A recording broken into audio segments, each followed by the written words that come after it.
Chegou a hora da entrevista do dia com Denise Campos de Toledo.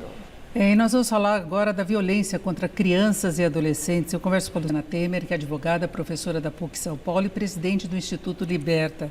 Luciana Temer, boa noite. Boa noite, Denise. Bom, vamos falar então, em meio à tragédia do Rio Grande do Sul, nós vimos a notícia de casos de violência sexual contra crianças, contra mulheres, nos abrigos, né? Teve até orientação do Ministério da Mulher para separar os abrigos também, então teve essa iniciativa na própria cidade. É uma notícia que choca, mas não está muito distante da realidade que nós temos no país. Os números mostram que é um absurdo a situação de violência contra crianças e adolescentes, né? Eu acho que essa situação do Rio Grande do Sul, que é tristíssima, né? E nos espanta a todos, porque no meio de uma tragédia isso acontecer. Mas você sabe, Denise, que eu tenho dito muito para as pessoas. Separar mulheres e crianças é uma atitude importante nesse momento, mas não é sobre isso. Porque quando você vai verificar quem são os perpetradores desta violência, são os familiares, mesmo nessas situações. Então, veja, o dado que nós temos hoje, publicado pelo Anuário Brasileiro de Segurança Pública, é de mais de 4 menores de 13 anos estuprados por hora no país. E isto é cerca de 10% do que é notificado. Quando a gente fala que tem 4 crianças estupradas por hora no país, era para parar tudo e falar o que está acontecendo. A gente precisa prestar muita atenção nisso. É um problema na sociedade. É um problema estrutural. A violência sexual infantil, ela é uma violência estrutural e a gente não se dá conta, porque veja, quando você fala em estupro, não é? O que aparece na cabeça das pessoas imediatamente? Mulher. Porque a gente vem tratando como sociedade a violência contra a mulher, o que é muito importante, né? E estimulando a reação e a denúncia. Exatamente, o que é maravilhoso e a gente tem feito isso. Agora, é preciso dizer que 61,4% de todos os estupros registrados em 2022 foram contra menores de 13 anos. Se a gente subir esse número para até 17 anos, a gente tem 78% dos estupros. Então, o Brasil precisa entender que quem é estuprado no Brasil não é mulher, é criança e adolescente. Isso é importante por quê, Denise? Porque quando a gente faz um diagnóstico errado sobre um problema, a gente cria solução equivocada. Então, quando a gente pensar na violência contra a mulher, tem que continuar enfrentando, violência sexual tem que continuar enfrentando. Mas se a gente não olhar para a cara da violência sexual infantil no Brasil, a gente não constrói a solução adequada para essa violência. E o problema é de ocorrer em casa, né? Porque são os familiares, há estatísticas em relação a isso, são pais, avós, primos, padrastos, é toda a família, e a família pode acabar escondendo, não denunciando, a criança fica oprimida nessa situação, então, né? Que a família prefere que não saia para fora. Sabe que não é estatística, não, é dado de registro policial. O dado é o seguinte, são 70% de todos os registros de estupro contra crianças foram dentro da casa da vítima, praticada por familiares. 44,4% pais e padrastos. Quando você olha a cara desta violência, você entende o silêncio sobre ela. Você entende que 10% só seja denunciado, não é? Que mais de 26% das pessoas nunca tenham coragem, adultas, de contar sobre violências que sofreram, justamente para não expor a família. Então, é preciso que a gente entenda que esta violência, inclusive, ela não acontece de forma violenta num primeiro momento, mas ela acontece a partir de processos de sedução e proximidade com crianças que não entendem o que está acontecendo. Não é lógico que isso não acontece em todas as situações, mas é importante que se diga que acontece em boa parte das situações. Por isso é importante conversar com crianças. Falta de informação da criança, que ela pode achar que aquilo é normal, que ela tem que se submeter, mesmo que ela se sinta violentada de fato, mas ela não tem para quem contar, ela acha que não pode contar e muitas vezes ela é coagida a não falar mesmo, não é? É verdade, mas eu quero voltar a um ponto em que é difícil para a gente entender, mas se a gente não falar sobre isso, a gente nunca vai enfrentar esta violência, que é o seguinte, a criança, ela não sabe que aquilo é uma violência. E a verdade é que é preciso entender que a violência sexual, ela não acontece de forma violenta no início. Sabe uma relação abusiva de mulher? Que acha, aqueles ciúmes lá é porque ele é legal comigo? Hoje a gente sabe que esse é o começo de uma violência. Com criança, violência sexual, em boa parte dos casos, é igual. Começa com uma brincadeira. A criança nem se sente incomodada, Denise, em alguns momentos, porque ela não sabe o que está acontecendo e aquilo não machuca. Quando a criança vai entender lá na frente o que acontece, é que é dramático, porque ela se sente cúmplice de algo que, na verdade, é uma grande violência. Por isso, a criança tem que entender o que está acontecendo e, para isso, ela precisa ser informada, para poder dizer não.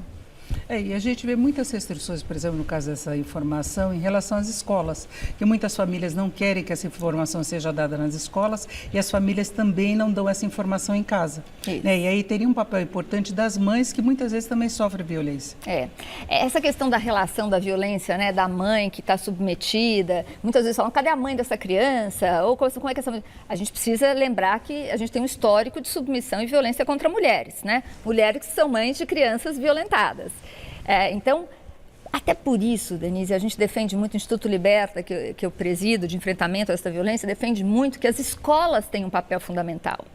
As escolas têm este papel importante e é muito importante que o Brasil rompa com estereótipos e mitos sobre educação sexual. Ninguém está falando de ensinar a criança a fazer sexo, nem nada disso, nem acelerar processos. A gente está falando de sistemas de proteção. Proteger crianças e adolescentes com informação. Isso é possível, há países onde isso foi testado e com sucesso, e a gente tem que começar a discutir seriamente isso aqui no Brasil. E tem violência também contra os meninos, né? Porque se coloca das meninas, mas também tem um percentual que são os meninos vítimas. Sim. Quando a gente olha para esse percentual de 61,4% de menores de 13 anos estuprados no Brasil, 86% são meninas, a maioria entre 10 e 13 anos, mas 14% são meninos, a maioria entre 5 e 9 anos de idade. Agora, a questão do combate a essa violência, qual que seria o procedimento, além da questão das escolas?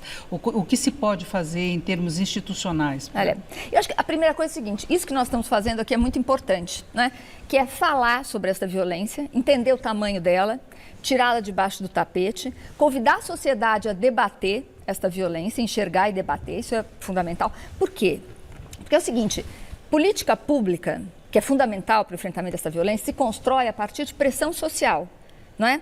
Só que o que não é um problema para a sociedade, não gera pressão para o gestor público. Então, primeiro a nossa sociedade precisa entender essa violência, querer enfrentar essa violência e pressionar para a construção de políticas públicas. Então, são duas coisas distintas. Uma coisa é, a gente tem que conversar em casa. A gente tem que incentivar as escolas a falarem com crianças. Mas a gente precisa produzir, por exemplo, política pública na área de saúde. Hoje, uma criança vítima de estupro não tem um atendimento individualizado de um psicólogo. E tem gravidez também como consequência do estupro. Vou dar um outro dado aqui que é importante, que o Brasil conhece pouco, né? Mas no Brasil nós temos, por hora, 2 bebês que nascem filhos de mães menores de 14 anos. Por hora. Então, ou seja, vamos pensar que das 4 estupradas, 2 engravidaram? A linguagem é rude, mas é sobre isso que a gente está falando. Sem contar que, já que o assunto é econômico, eu vou dar um dado econômico aqui, Denise. Tem um estudo do Banco Mundial que mostra que o Brasil deixa de produzir 3,5 bilhões de dólares anualmente em razão do quê? Gravidez precoce. Do que nós estamos falando aqui? De violência e muitas vezes violência que gera gravidez. Exatamente, depois não pode ir ao sistema de continuar a educação, a formação daquela jovem, da adolescente, ela não consegue ter uma ascensão profissional e financeira. Exatamente. Tem uma pesquisa do IBGE que mostra que 6 entre 10 mães adolescentes não estudam nem trabalham. Né? E que a chance, na verdade esse dado próximo é da Federação Nacional de Obstetrícia e Ginecologia, a chance de uma menina que engravidou na adolescência voltar a engravidar na adolescência é de 30%. Ou seja, a gente está falando de um ciclo de miséria e violência que não se rompe. Então, quando a gente fala de violência contra a mulher, é muito importante a gente lutar. Mas a gente está enxugando gelo. A gente tem que aprender a proteger nossas meninas. E a gente chega nessa situação tão grave como do Sul, em que o Ministério da Mulher teve que passar orientações que seguiram, em parte, as experiências da ONU Mulheres para emergências climáticas, para situações graves como as enfrentadas no Rio Grande do Sul. Então, no extremo da mulher sofrer violência, a da criança, quando ela precisava de acolhimento, né? Porque já perdeu a casa, pode ter perdido parentes, perdeu toda a referência familiar que tinha e sofre violência. Não, é muito triste, é muito triste. Mas eu gosto de dizer sempre, é muito triste. E a gente fica muito indignado.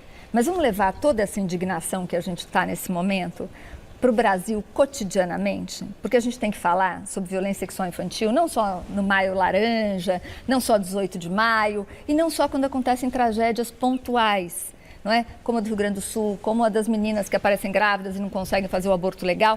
A gente tem que falar disso cotidianamente, porque nós temos 4 menores de 13 anos estuprados por hora, enquanto está tendo esse jornal maravilhoso, 4 crianças estão sendo estupradas. E pensar as famílias, né? E ter conscientização, isso daí as mães podem ter um papel muito relevante nisso, de escapar desse ciclo de violência e proteger a criança. É exatamente. Você falou uma isso, palavra né? fundamental, que é romper o ciclo de violência, não é? É preciso que as famílias entendam que elas têm potencial, sobretudo as mulheres, porque infelizmente a maioria dos abusadores é homem, não é? Há mulheres abusadoras também, inclusive de homens, de meninos, mas o fato é que a gente precisa entender que a mulher tem que ajudar nesse processo de rompimento. Só que para isso a sociedade toda tem que ajudar. E eu agradeço muito a participação, as informações da Luciana Temer, que é advogada, professora da PUC e presidente do Instituto Liberta. Muito obrigada, uma boa noite. Eu que agradeço, Denise. Com vocês.